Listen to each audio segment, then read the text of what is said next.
Thank you for staying with us on American Graduate Day. Now, those were some remarkable stories. The rest of this hour, we are talking about special needs communities. According to the National Center for Education Statistics, sadly, only 67% of students with learning disabilities graduate high school with a regular diploma. This hour, we are looking at groups that are helping to change that staggering statistic. For just over a decade, Eye to Eye has existed as an organization that matches college students who have learning disabilities with middle school students who have similar issues. Now, this innovative mentorship pairing teaches kids that they are not alone in their disabilities, and it gives them the tools they need to be successful. I'm joined now by Eye to Eye Chief Operating Officer Marcus Soutra, mentor and chapter leader Samie Stefanik, and Eye to Eye mentee Joseph Dennis. And Marcus, I'd like to start with you.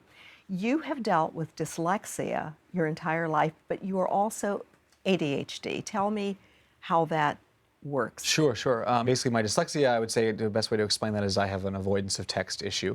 And then with my ADHD, I just have really difficulty focusing in like high stimulating environments. So Times Square is not a good time for me. It's a dangerous place. So, but yeah, I went through school and really felt marginalized and alone by my experience in school and didn't really know anyone else with a learning difference. And when I ended up going on to college and kind of refusing a lot of my accommodations and, kind of really trying to stay away from the shame and doubt that is often associated with having a dyslexia or ADHD. And then ended up really wanting to go into education so that I can make a difference for other kids. And you are certainly doing that with Eye to Eye. Talk to me a little bit about Eye to Eye and the projects your organization does to help other students. Sure. So we are a mentor organization for people with learning disabilities by people with learning disabilities. And what we do is an art-based curriculum focused on social emotional skills. So focused on students' self-esteem, their self-advocacy skills, their metacognition, which is a fancy word for thinking about how you learn. So like a great project we'll do with the students, we do an art-based curriculum where they'll create a diorama that's their ideal learning environment. So you would create something that, how does that environment work for you? What do you need to have in that environment? Is it a distraction-free environment? What kind of accommodations do you need in that environment so that students can be successful in their classroom and in their life? Samie, how did you find Eye to Eye? I was a chapter coordinator for NYU, and I found that just being involved in the program and learning people, even at 20, learning with people that have similar disabilities that I do was just really encouraging for myself. And then being able to pass that on in the schools was great, and I loved working with the kids, and I was able to oversee the whole art room, which was a really special role because I got to see every kid come in and every one of them leave, and we do a lot of projects based on students talking about their strengths and weaknesses. And at the beginning of the semester, a lot of the kids struggle finding strengths.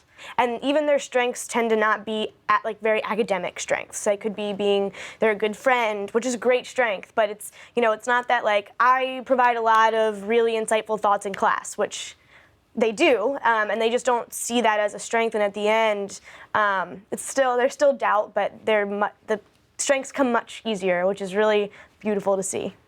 And Joseph, you were language challenged when you were very young. Can you tell me a little bit about how that happened? When I was a baby, I was talking at one point, and then one time I couldn't talk, I couldn't do anything. So my mom took me to the hospital, and the doctor said that I would never be able to speak, I would never be able to use my hands or communicate with people. When I was at home, I started speaking again when I was around 4 or 3, but just suddenly you began speaking yes. again.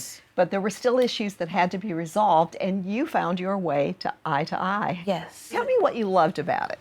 All the activities were really good. They were really fun. It would really help me through all my schoolwork because a lot of the teachers said back then that I wouldn't be able to make it through 5th grade. I wouldn't be able to stand here and talk to you today. But I'm going to 8th grade. I'm going to high school now. And I know it's stressful. But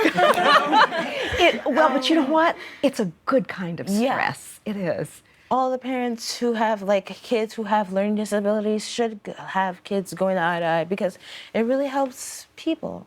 I have learned a great deal from the three of you. I thank you so much for coming and helping us better understand a field and an environment, a life that sometimes we don't always know as much about as we should. You've been terrific. I thank you all. Thank you. Well, Eye to Eye, as you can see, is doing a great job showing middle school kids with learning disabilities that their future really is bright. Now, are you at home already working to help students on the path to graduation? Log on to AmericanGraduate.org and tell us your story. And stay tuned as our conversation about special needs continues.